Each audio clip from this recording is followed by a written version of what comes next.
Terima kasih kepada Abuna yang memberikan kesempatan kepada saya pagi hari ini untuk menyampaikan firman Tuhan. Ya, slide-nya udah dinyalakan? Oke. Hari ini kita akan membicarakan tentang keuangan. Ya, tentang keuangan. Kenapa ya? Karena latar belakang dari bahan khotbah ini adalah ketika saya bertemu dengan 4 pengusaha, ya. Bertemu dengan 4 pengusaha dan mereka konsultasi membahas tentang masalah keuangan. Nah, dari situ saya membuat menjadi bahan khotbah pada pagi hari ini dan saya yakin banyak sekali tanpa disadari banyak jemaat ya yang memiliki masalah keuangan. Mungkin ada yang terlalu sudah dalam, tapi ada yang masih belum terlalu dalam ya. Nah, kita akan bicarakan satu demi satu. Slide kedua silakan, next.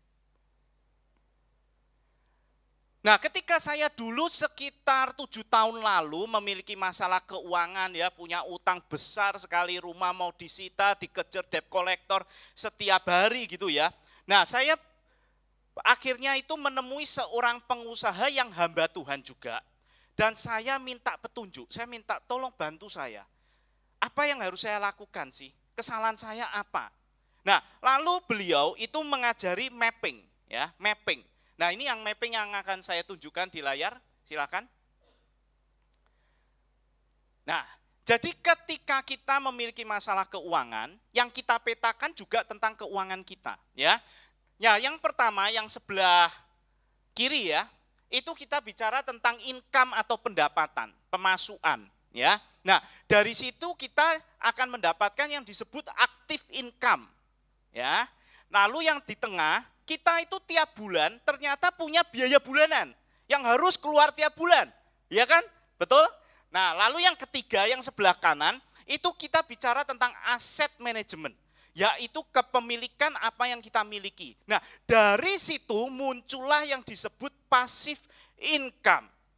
Jadi income itu pendapatan datangnya dari dua, satu pasif, satu aktif.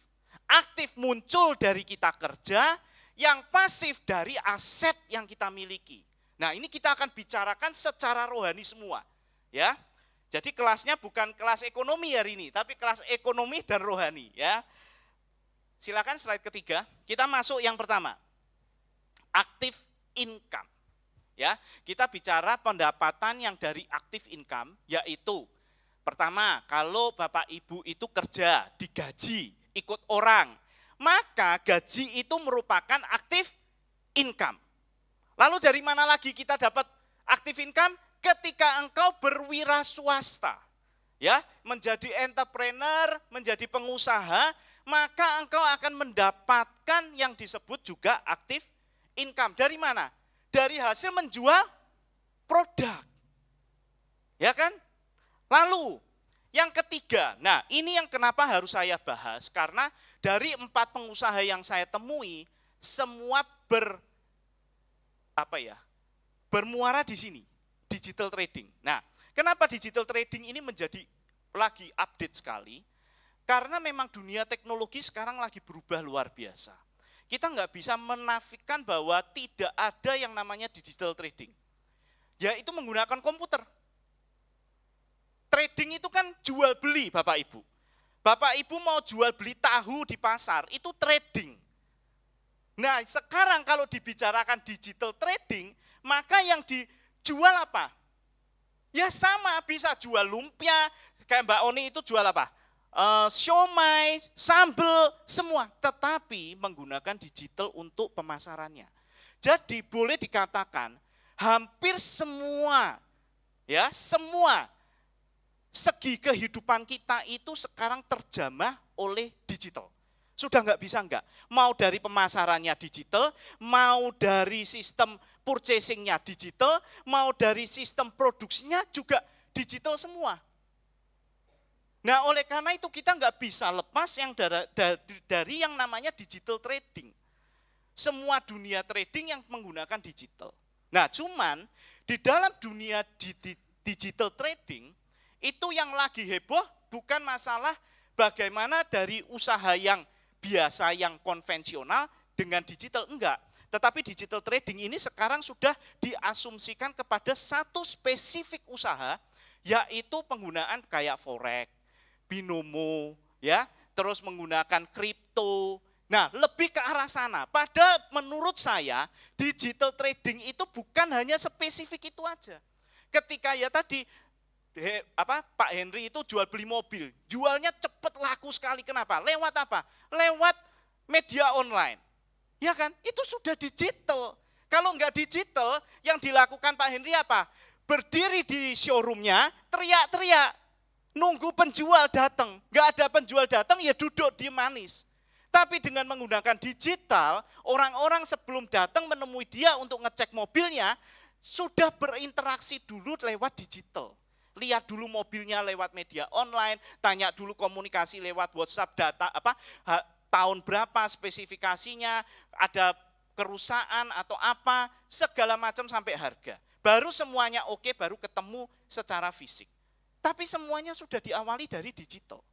Nah, cuman kita akan bicara apa yang sekarang masyarakat lebih fokus, yaitu tentang forex, tentang binary option, dan tentang kripto, dan tentang NFT. Ini akan saya bahas. Kenapa? Karena walaupun saya setuju sekali dengan Abuna, bahwa gereja tidak boleh terlibat dalam bisnis, itu saya sangat setuju. Ya, tetapi gereja juga harus memberikan petunjuk kepada jemaat tentang apa yang benar dan apa yang salah. Apa yang boleh dilakukan dan apa yang enggak boleh dilakukan.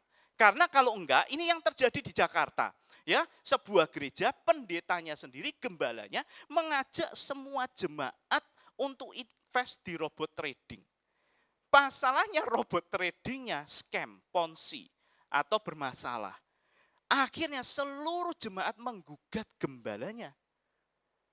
Ini terjadi, kalau Bapak Ibu cek aja di Instagram ada kok. Ini yang terjadi. Nah, maka sekarang kita akan bahas. Yang pertama, kita bicara tentang binary option, ya. Kalau binary option yang disebut dengan merek binomo dan segala macam, yang tapi tipenya binary option itu memang judi, tidak boleh dilakukan.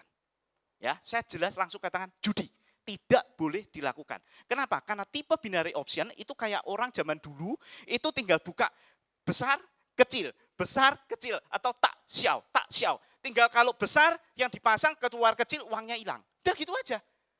Nah itu kan judi, nggak ada fundamental, nggak ada teori, nggak ada apa-apa. Jadi cuma besar kecil, nah binary option itu. Ya, jadi binary option tidak boleh. Kalau kita bicara NFT itu kan sekarang lagi in banget ya, masuk ke metaverse. Saya katakan, saya punya murid-murid yang benar-benar menjual hasil karya lukisan secara digitalnya, dijual di NFT dan laku. 3 juta, 5 juta. Benar, saya nggak bohong. Maka NFT itu boleh. Selama itu cuma sebagai sarana engkau menjual lukisanmu, gambarmu. Bukan menjadi investor di NFT. Dengan membeli segala macam token dan segala macamnya. Gambar-gambar. Enggak. Tapi engkau trading, kamu seperti murid saya gambar pakai digital, saya lihat bagus loh. Luar biasa zaman sekarang. Dijual di NFT, laku. Ya sudah, enggak apa-apa. Engkau jualan kayak jualan mobil di salah satu situs mobil kan sama aja, enggak ada bedanya. Jadi enggak masalah. Yang masalah ketika engkau invest di dalam NFT. Lalu kita bicara juga masalah trading robot, ya. Kebetulan 4 yang kemarin saya temui semua bermain, ya. Jadi saya mau bahas juga robot trading itu sebenarnya hanya sarana software untuk membantu kita trading. Sebenarnya cuma itu. Tradingnya sendiri sudah dilakukan puluhan tahun sebenarnya. Sejak bursa efek, sejak bursa pasar di Amerika itu ada forex, itu sudah terjadi pasar trading forex. Jadi itu sudah puluhan tahun secara manual. Nah, sekarang dengan kehebatan teknologi, maka itu yang manual-manual dibuat otomatis. Kayak dulu zaman bikin sepeda, mungkin dulu pakai tangan. Tapi setelah ditemukan digitalisasi komputer dan semua, mulailah timbul apa? Berdiri pabrik sepeda. Bikin pabrik bikin sepeda semuanya pakai robot. Robotnya dari mana? Dari program yang dibuat. Jadi itu tidak salah. Manusia akan berusaha untuk mengotomatisasi semua proses yang ada konvensional di dalam hidup kita. Semua akan dibuat seperti itu. Makanya sekarang programmer itu, jurusan kuliah programmer lagi laku keras. Kenapa? Karena semua masuk ke otomatisasi. Nah, salah satunya trading forex menggunakan digitalisasi komputer software yang dimasukkan ke dalam aplikasi dan aplikasinya suruh jalan. Salah enggak? Boleh enggak? 4 orang ini juga tanya semua. Kenapa? Karena ada yang ngomong ini judi. Nah, saya mau bahas, ini judi enggak? Kalau yang tadi binary option jelas judi. NFT selama kamu bukan investor enggak ada masalah. Kalau robot trading forex gimana? Saya mau katakan Bapak Ibu, apapun yang Bapak Ibu lakukan di dalam hidup ini, yang bersifat untung-untungan, itu juga judi. Ya toh? Cari jodoh, tidak dicek dulu bibit, bobot, bebet, langsung ditembung, langsung dinikahi. Baru besok ketahuan begitu banyak masalah. Kenapa? Berarti ketika dia memilih jodoh juga untung-untungan, boleh dikatakan judi. Engkau membuat umpama roti, ya, bikin roti, 10 kali bikin, 5 kali gagal, 5 kali berhasil. Saya mau tanya, itu judi enggak? Ini termasuk judi, untung-untungan. Nah, kalau begitu, dapat dikatakan setiap engkau melakukan sesuatu, tingkat kesuksesannya hanya di angka 40-60%, itu boleh dikatakan judi. Apapun yang kamu lakukan. Karena kesuksesannya cuma 40-60%. Berarti hari ini bisa berhasil, besok bisa gagal. Nah itu untung-untungan. Judi, saya bilang. Dalam bentuk hal apapun, bikin produk apapun, judi, saya bilang.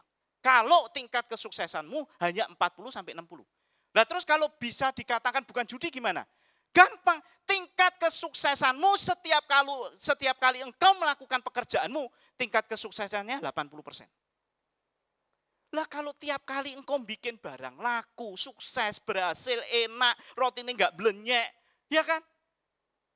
Itu bukan judi. Dilihat dari tingkat kesuksesanmu. Ketika engkau memproduksi. Lah kalau di bawah 40% gimana? Cuma 2 jawabannya. 1, engkau berarti gagal terus. Karena apa? Karena pengetahuanmu kurang. Contoh ya, Bapak Ibu saya kasih resep bikin roti. Alat saya siapin semua. Berdasarkan resep itu yang bikin resep berhasil. Tapi ketika Bapak Ibu ngikuti resep itu, enggak jadi. Kenapa? Karena pengetahuannya ada yang kurang di situ. Walaupun menggunakan resep yang sama loh. Bisa gagal, beda rasa. Artinya yang pertama, kalau engkau tingkat keberhasilan apapun yang kau kerjakan hanya di bawah 40%. Yang pertama adalah pengetahuanmu kurang. Tolong ditambah, tolong belajar lagi. Udah itu aja. Atau yang kedua, engkau kena penipuan. Udah, engkau ditipu. Engkau masuk ke dalam suatu usaha yang engkau enggak tahu sama sekali dan cenderung ditipu, maka uangmu habis. Nah jadi kecenderungannya jawabannya cuma 2. Kalau engkau keberhasilannya hanya di bawah 40%, upgrade pengetahuanmu atau memang engkau kena tipu. Udah itu aja. Sangat simpel, sederhana sekali. Nah, jadi dari kesimpulan itu Bapak Ibu, kita mau baca firman Tuhan di slide 2, di slide 3. Ya. Nah, kita baca nih. Di Ulangan 2 ayat 7 mengatakan apa? Sebab Tuhan Allahmu memberkati engkau dalam segala pekerjaan tanganmu. Jadi Bapak Ibu, kita harus bekerja dengan tangan kita. Selama itu kita lakukan dengan baik, Tuhan memberkati. Ya, udah simpel. Jadi mau kerja melalui ikut orang, mau wirausaha, mau digital trading, apapun. Yang penting adalah Tuhan memberkati kedua tanganmu. Supaya apapun yang dibuat berhasil. Lalu yang kedua, ayat yang kedua, yang hitam ya. 2 Tesalonika 3 ayat 10. Pada waktu kami masih berada di tengah-tengah kalian, kami memberi peraturan ini. Orang yang tidak mau bekerja tidak boleh makan. Artinya apa? Ya semua harus mau makan kan? Semua mau makan kan? Saya tuh selalu berkata sama murid-murid saya begini. Coba bayangkan ya. Apa yang terjadi jika Tuhan menciptakan manusia nggak lapar dan minum? Coba. Tidak ada orang kerja. Wong nggak lapar, nggak haus kok. Terus mau apa lagi? Ya kan? Nah, artinya Tuhan menciptakan manusia lapar dan haus itu karena memang ada tujuan Tuhan supaya manusia bekerja. Nah, di sini dikatakan bahwa kalau engkau tidak bekerja ya tidak usah makan. Masalahnya kan nggak mungkin semua orang harus makan. Sehingga maka kesimpulannya semua orang harus kerja. Nah, tinggal kerja dalam hal apa itu semua masing-masing kembali kepada kehidupan pribadi masing-masing. Nah, ke slide keempat, kita bicara untuk memandu para teman-teman ya. Silakan slide 4. Untuk membantu teman-teman masalah active income. Yang pertama, apapun pekerjaanmu, yang pertama, jangan serakah. Jangan ingin cepat kaya. Karena saya sudah melihat dengan mata sendiri dan saya ngalami ketika engkau sehebat apapun pengetahuan yang kau miliki, ketika faktor serakah masuk dalam hidupmu, engkau akan ngambil keputusan yang salah dan melanggar semua pengetahuan yang engkau miliki. Itu terjadi karena serakah. Firman Tuhan berkatakan di Efesus 5 ayat 5. Silakan. Semoga kebaca ya. Biarlah kalian mengetahui hal ini. Orang-orang yang melakukan dosa percabulan, kejahatan atau keserakahan tidak akan menjadi warga kerajaan Kristus dan Allah. Orang-orang yang serakah sama saja dengan penyembah berhala. Karena uang yang menjadi Tuhan mereka. Jadi ternyata kalau kita serakah, itu menjadikan uang sebagai berhala, mamon sebagai Tuhan kita.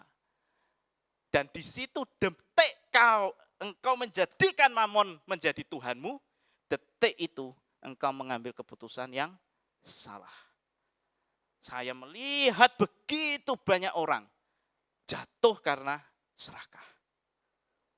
Ya, ilmumu sehebat apa? Karena serakah ilmumu itu hilang. Enggak berlaku lagi dan engkau mengambil keputusan yang melanggar semua pengetahuanmu. Dan boom, rugi, duit hilang. Yang kedua, poin yang kedua, halaman yang sama. Jangan khawatir. Saya lihat salah satu dari pengusaha yang saya temui itu yang konsultasi, dia hidupnya khawatir. Hidupnya khawatir. Nah, kalau firman Tuhan mengatakan ya, di dalam Filipi 4 ayat 6 yang di bawah, janganlah hendaknya kamu khawatir tentang apapun juga. Jadi semua hal jangan khawatir. Tuhan berkata begitu. Maka ketika engkau melakukan bisnismu, pekerjaanmu, detik itu engkau mengalami kekhawatiran, tidak ada damai sejahtera, maaf Bapak Ibu, itu merupakan petunjuk dari Tuhan bahwa engkau harus berhati-hati. Bisa saja engkau akan melakukan kesalahan. Bisa saja engkau sudah melakukan kesalahan. Dalam investasi, dalam pekerjaan, hatimu itu sudah khawatir. Nah, saya tanya dari salah satu pengusaha yang khawatir ini, saya tanya, lah kamu bisa tidur nyenyak enggak? Enggak bisa kok, enggak bisa. Kadang kalau dapat duit banyak, karena dia main digital trading forex ya, kalau dapat duit profit banyak saya tidur enak. Tapi begitu pergulaan pasar luar biasa, minus salah dan minusnya terjadi dan segala macam, dia mulai nggak bisa tidur. Nah, di sini saya bilang ini yang salah. Ini yang salah. Kalau engkau melakukan seperti itu, berarti engkau masih boleh dikatakan judi. Ilmumu kurang. tingkat kesuksesanmu kurang di bawah 60%. Coba kalau engkau bermain trading forex 90% berhasil terus. Saya tanya, khawatir enggak? Enggak. Profit terus kok. Judi enggak? Enggak. Lah kok bisa? Lah karena logiknya tepat. Pengetahuannya tepat. Makanya saya bilang, forex itu sebenarnya enggak salah. Karena itu dikuat dengan fundamental. Contoh, perang Rusia dengan Amerika, apa yang terjadi? Minyak dunia naik. Minyak dunia naik, apa yang terjadi dengan US dollar? Melorot. Ya kan? Sekarang ini Amerika lagi mau resesi. Tahu dari mana? Dari tingkat inflasi tinggi sekali. Tingkat inflasi tinggi sekali, tahu dari mana? Dari US Fed baru saja menaikkan suku bunga. Suku bunganya US dinaikkan. Itu untuk menekan inflasi. Makanya Sri Mulyani itu betul. Mati-matian menekan inflasi Indonesia. Karena inflasi Indonesia sampai naik, suku bunga akan naik. Suku bunga akan naik, resesi ekonomi akan datang. Ini semua benar. Nah, kalau sampai US dollar itu naik, gold pasti turun, emas pasti turun. Itu pasti. Maka lihat coba, harga emas, harga US selama 3 tahun, 4 tahun, 10 tahun lalu sampai sekarang selalu naik. Kenapa selalu naik? Karena ada tingkat inflasi yang terjadi. Makanya kalau kita mempelajari makroekonomi, maka sebenarnya kita bisa memprediksi harga emas ini akan naik atau akan turun. Kita tahu. Bahkan emas pun dipakai sebagai komoditi elektronik. Semua alat-alat elektronik kita itu dalamnya ada emas kalau mau dicari. Jadi ada fundamentalnya, beda sama kripto. Saya boleh katakan kripto itu tidak ada fundamental. Ini yang makanya harus hati-hati. Kenapa? Karena kita sudah melakukan tes. Ketika robot ini dimasukkan ke dalam forex berhasil, dimasukkan ke kripto gagal. Padahal logiknya sama. Artinya apa? Robotnya nggak mampu mendeteksi. Ini naik, ini turun, nggak tahu dia. Karena apa? Fundamentalnya nggak ada.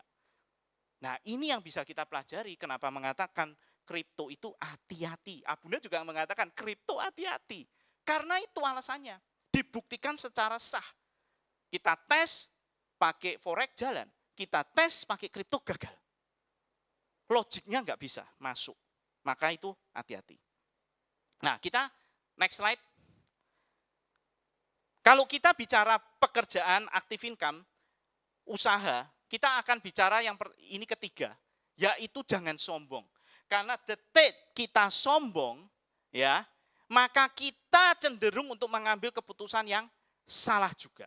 Saya melihat dan saya alami juga, ketika sombong, maka kita mengambil keputusan yang salah dalam berbisnis. Ayatnya ada juga, Yeremia 17, ayat 5-8 dikatakan, terkutuklah orang yang mengandalkan manusia, yang mengandalkan kekuatannya sendiri. Ketika Bapak Ibu mulai yakin pada dirimu, hebat seperti teman saya, logiknya kuat, robotnya terus dites terus, tingkat keberhasilannya 90% ke atas terus, dia mulai sombong. Dia mulai sombong, dia mulai lengah, dia mulai buka lot terlalu besar. Boom, sekali kena. Habis. Kenapa? Sombong. Dia merasa ilmunya kuat. Dia merasa pengetahuannya sudah lengkap. Dia lupa satu hal. Di luar pasar sana itu banyak hal yang terjadi. Nah, jangan sombong. Ketika engkau sombong, detik itulah engkau jatuh.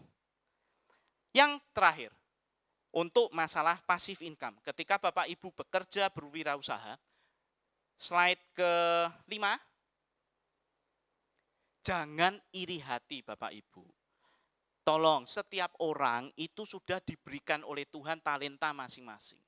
Jangan engkau iri hati kepada orang lain. Loh kok dia bisa sukses, kok aku nggak bisa. Padahal mengerjakan hal yang sama. Ingat Bapak Ibu, saya selalu mengajarkan murid-murid saya begini. Setiap orang itu sudah sama Tuhan dilahirkan dengan bibit buah tertentu. Bisa aja engkau dilahirkan sebagai bibit apel, sebagai bibit durian, bibit jeruk, bibit apalagi mangga. Setiap orang Tuhan telah meletakkan satu bibit yang terbaik di dalam hidupmu.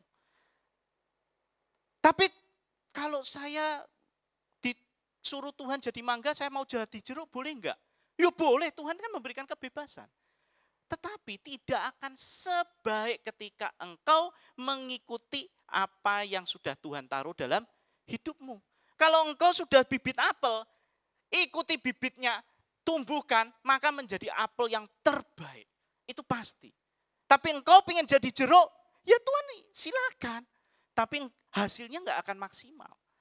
Itu. Nah, masalahnya di dalam dunia ini ketika saya mengajar, bahkan sampai engkau dewasa pun, berkeluarga pun, bahkan mendekati ajal, banyak orang tidak tahu bibit apa yang Tuhan tanam dalam hidupnya. Saya baru tahu kalau saya baik untuk mengajar adalah sampai umur sekitar 40 tahun. Baru tahu. Ketika Tuhan suruh masuk ke kampus, baru tahu saya bisa mengajar. Sebelumnya nggak ada pikiran seperti itu.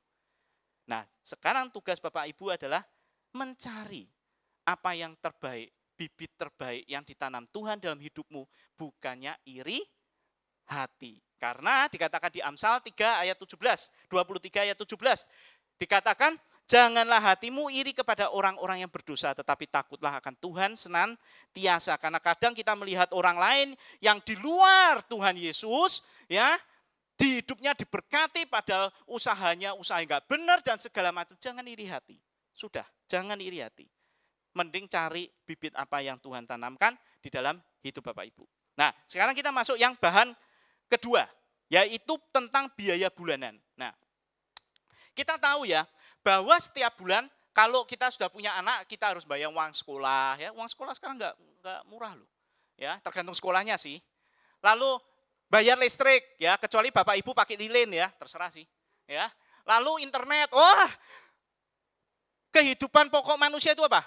Sandang, pangan, papan. Itu dulu. Sekarang pulsa. Nggak ada pulsa rasanya mau mati, ya kan? Nah, itu internet tuh, ya. Nggak bisa WA rasanya gimana? Makan ya, makan pasti kan saya tadi bilang kan. Pajak, sekarang kita harus bayar pajak enggak? Bayar, apalagi sekarang harus bayar BPJS loh. Nggak bayar BPJS katanya nggak bisa jual beli rumah tanah, bayangin. Waduh, gimana itu? Asuransi, ya toh, kesehatan. Nah, ternyata di dalam dunia biaya bulanan, itu ada biaya yang terduga dan tak terduga. Nah, yang tidak terduga itu yang dikatakan musibah.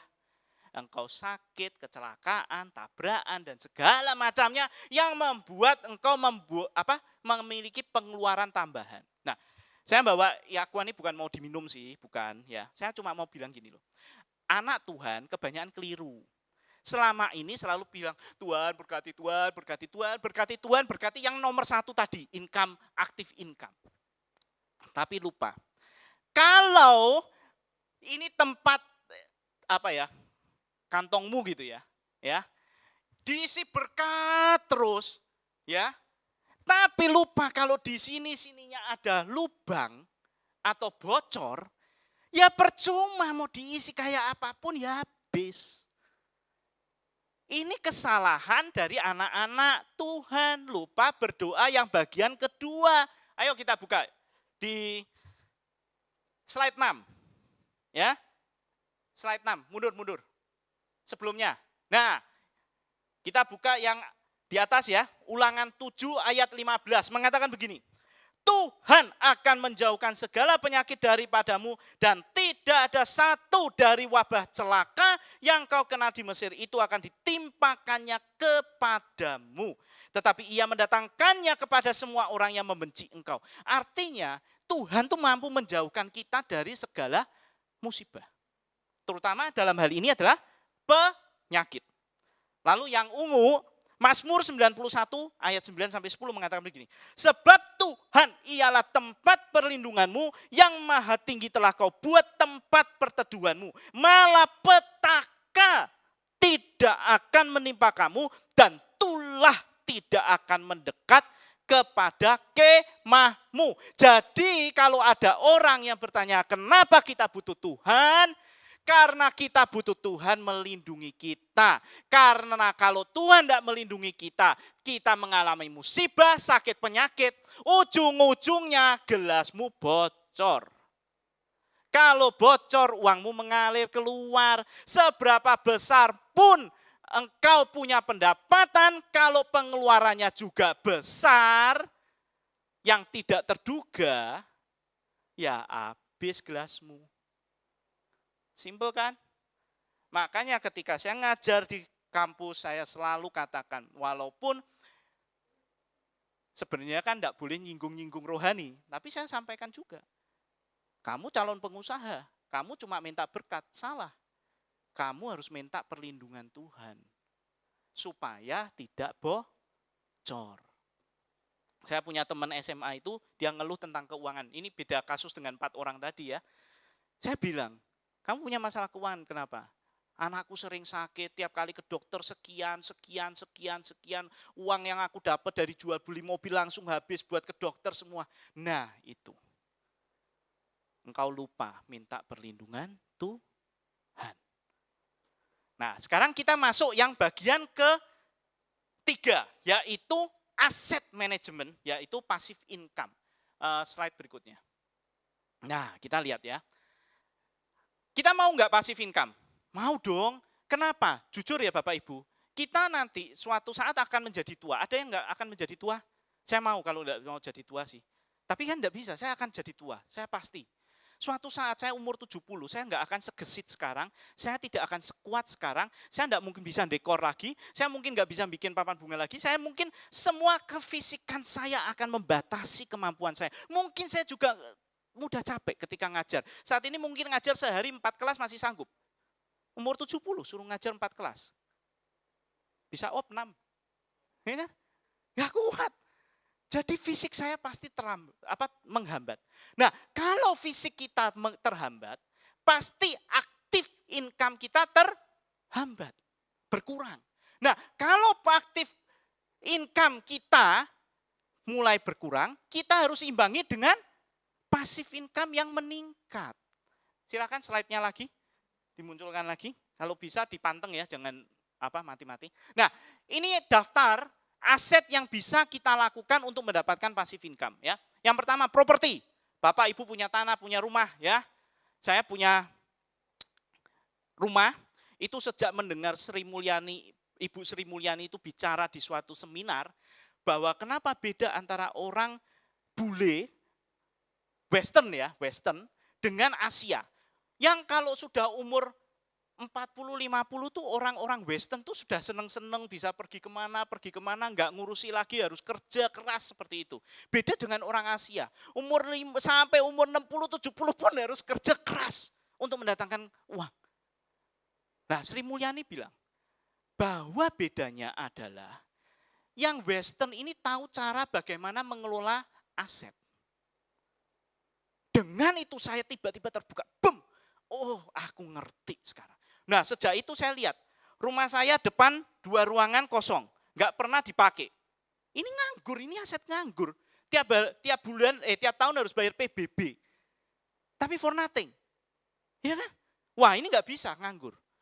Saya cari, siapa yang mau pakai tempat ini? Saya coba franchise ya, anak-anak kebutuhan khusus untuk buka di situ.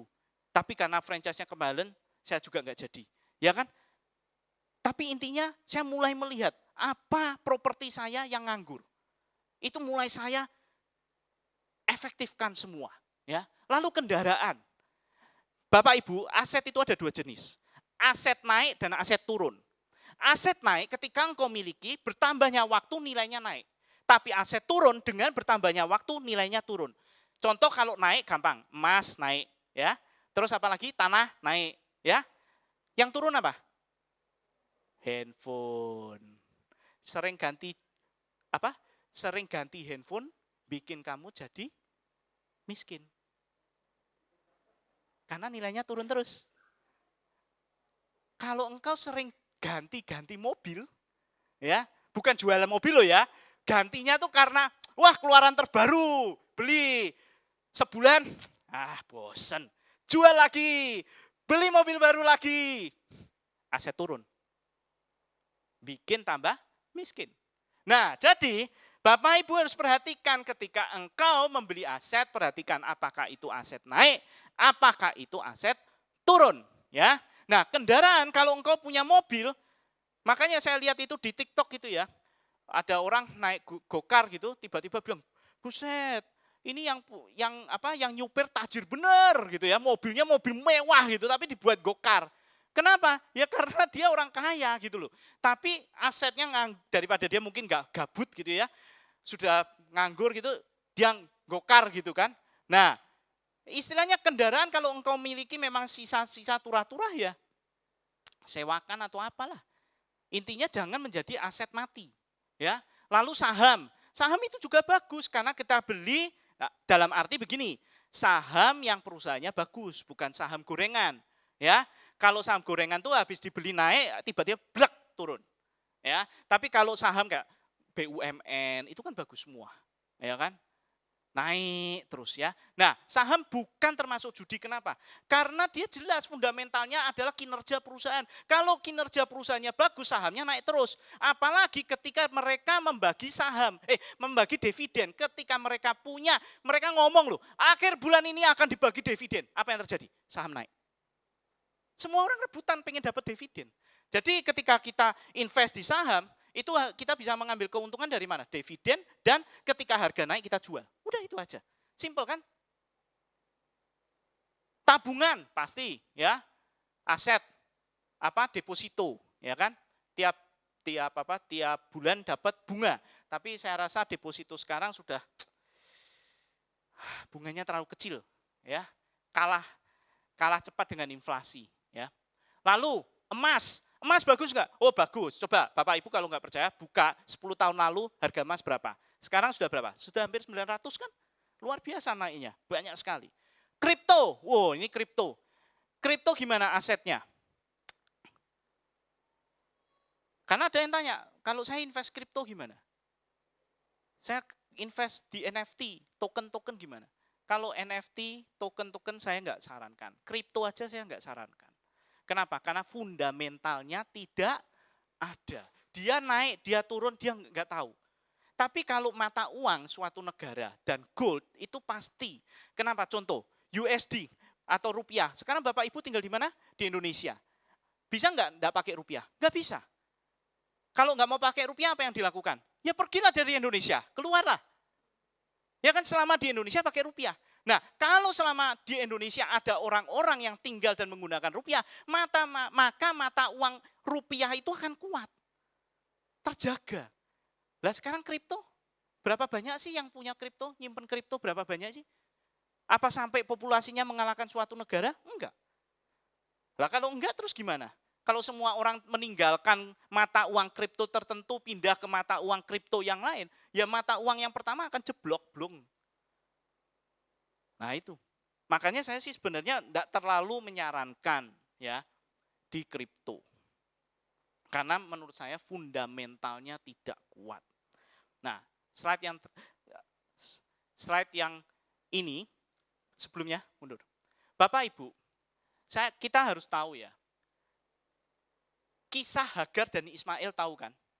Ketika Hagar Ismail itu diusir sama Abraham, ya, lalu mereka kehausan di padang gurun.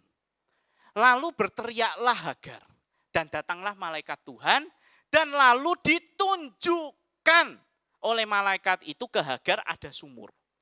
Nah, banyak anak Tuhan kebingungan tentang bagaimana mendapatkan passive income. Saya pun juga ngalami. Tapi kita butuh Tuhan. Nah, ceritanya ada di salah satunya di Hagar dan Ismail. Karena di ayat di sana dikatakan apa?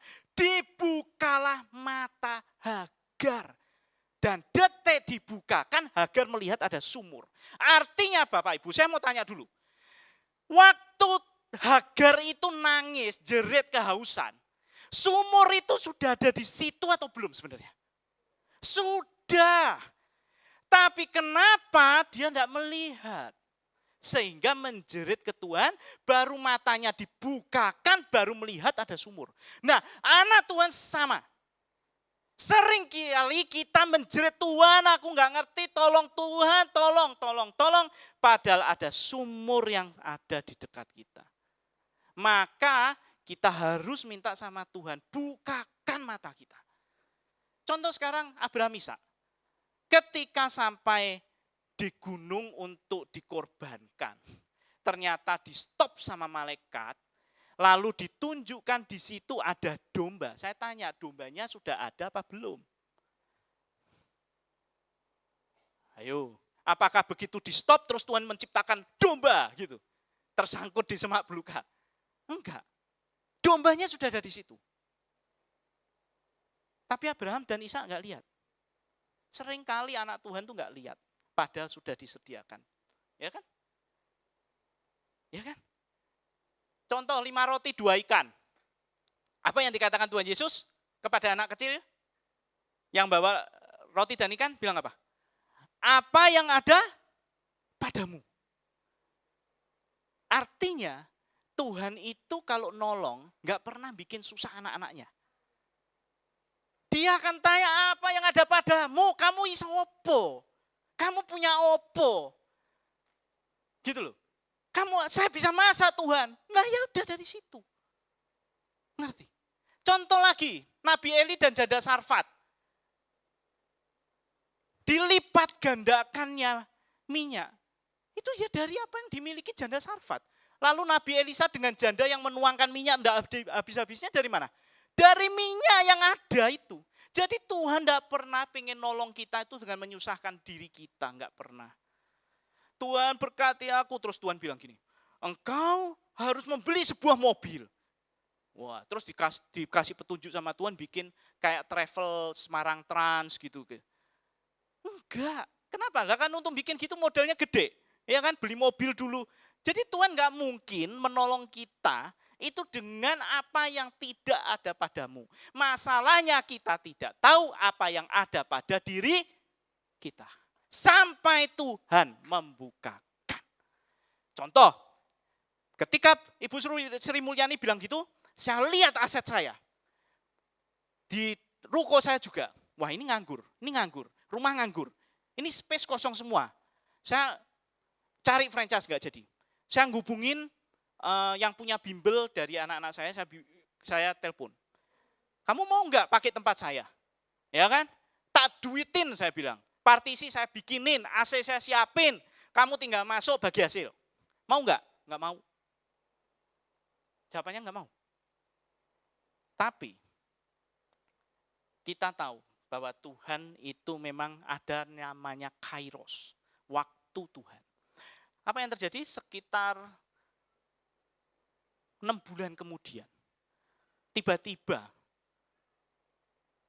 orang yang sama telepon. Jim, tempatmu masih bisa tak pakai enggak? Loh ya bisa lah, bisa. Cuma saya enggak mau ngomong lagi, saya ngeragati bahasa partisi AC saya enggak bilang, saya diem aja. Ya kan? Terus dia bilang, wes semua biaya aku yang pakai, apa yang keluarin.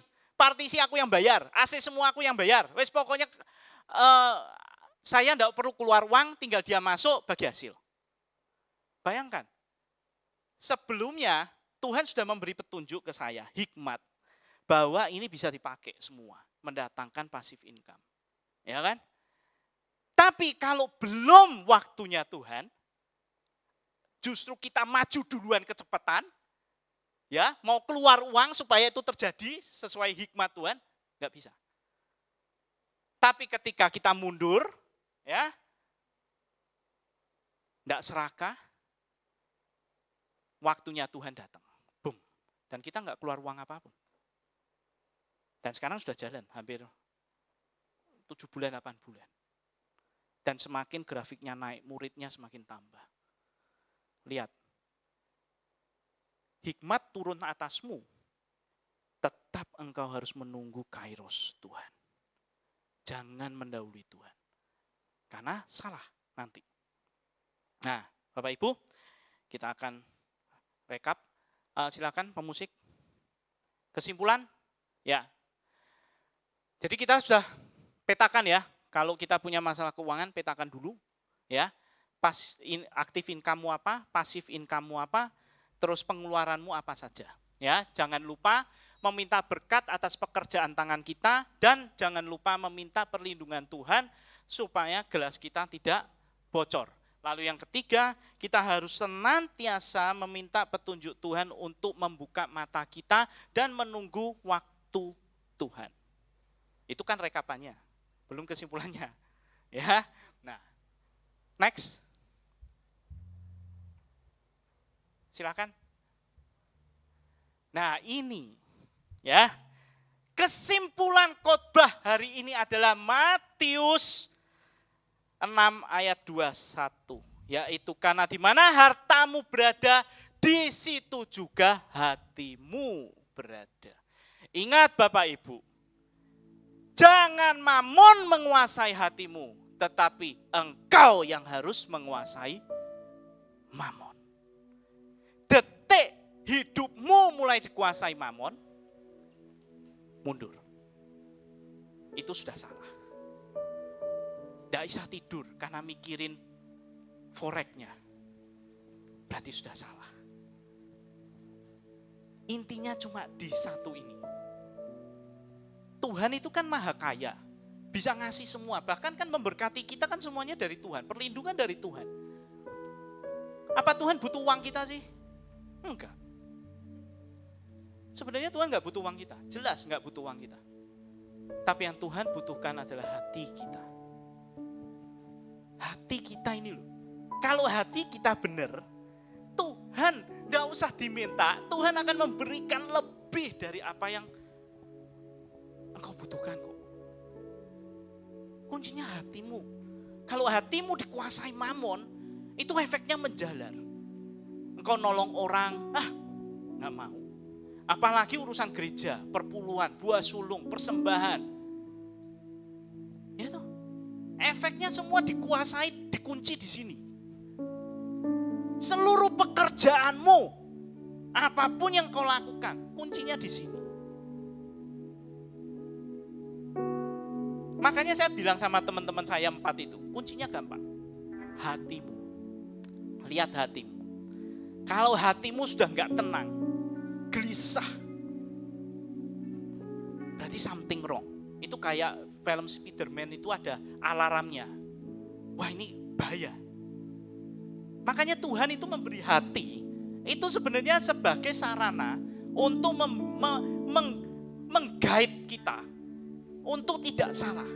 Karena detik kita mulai melenceng, sebenarnya hatimu yang sudah melekat ke Tuhan akan memberikan peringatan. Dengan gelisah, gak bisa tidur, bukan karena masalah uang, tapi hatimu, aku gak tahu ya kenapa ya hatiku ini kok gelisah gitu. Nah itu tandanya engkau harus cari Tuhan, tanya Tuhan, kesalahan apa yang sudah mulai engkau lakukan. Jangan-jangan Tuhan lagi ngasih tanda, nak, kamu mulai melangkah salah. Ini peringatan melalui hatimu. Itu. Maka oleh karena itu Bapak Ibu, Tuhan tidak butuh uang kita. Tapi bagaimana engkau menunjukkan kepada Tuhan bahwa engkau mampu menguasai mamon. Bagaimana engkau dapat mengelola keuangan dengan baik dan benar. Dengan cara apa? Yaitu memberkati sesamamu, memberkati gereja, memberkati pekerjaan Tuhan. Di situ tandanya hatimu tidak dikuasai mamon. Mamon tidak menguasai hidupmu. Dan sesuai dengan firman Tuhan, di mana hartamu berada, di situ hatimu berada. Sesuai juga Tuhan Yesus ngomong apa? Timbunlah harta di surga, bukan di dunia yang bisa dimakan ngengat hilang. Kalau engkau menimbun harta di surga, maka sesuai dengan ayat tadi, di mana hartamu berada di situ hatimu, maka kau timbun harta di surga, maka hatimu juga ada di surga. Dan itu yang diinginkan oleh Tuhan. Otomatis engkau tidak akan khawatir. Karena engkau percaya apapun yang terjadi, Tuhan menyertai engkau, melindungi engkau. Sampai jika engkau pun harus jatuh, Tuhan berkata apa? Tidak sampai tergeletak.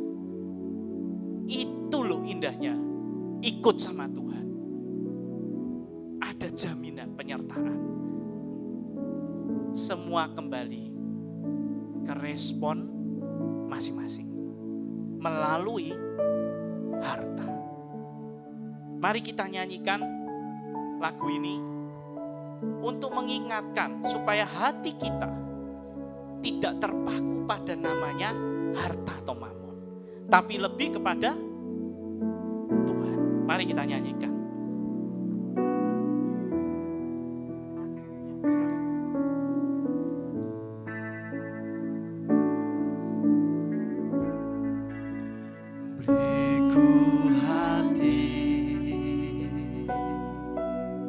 Mari kita nyanyikan lagu ini. Untuk menyembahmu,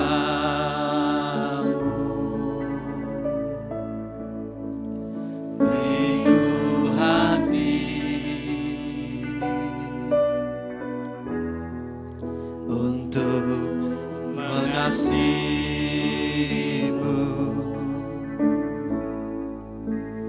beriku hati memujimu dan mengasihi Engkau seperti wanita yang datang mengurapimu. Mari pejamkan mata Bapak Ibu. Beriku hati untuk Apakah selama ini hatimu sudah condong ke harta? Selama ini hidupmu dipenuhi dengan kekhawatiran. Bagaimana membayar setiap tagihan? Engkau punya keinginan menyekolahkan anakmu tinggi, dan itu engkau tahu butuh banyak sekali biaya. Hidupmu mulai dipenuhi dengan kesombongan ketika engkau merasa bahwa engkau memiliki pengetahuan yang hebat, pengalaman yang luar biasa, di mana hatimu sudah tidak berada pada jalan yang benar. Engkau mulai mengandalkan dirimu, engkau mulai serakah, ingin cepat menjadi kaya. Engkau meminta, Tuhan berikan aku proyek ini Tuhan, kalau enggak bisa Tuhan. Hanya dengan proyek ini hidupku mampu lepas dari semuanya beban yang ada. Belum tentu Bapak Ibu. Tuhan punya 1001 cara. Bukan dengan cara berpikirmu, tetapi Tuhan akan menunjukkan pertolongannya dengan caranya yang tidak pernah engkau lihat, tidak pernah engkau dengar, dan tidak pernah timbul dalam hati dan pikiranmu. Itulah Tuhan kita. Jangan sekali-kali mengkotakkan Tuhan.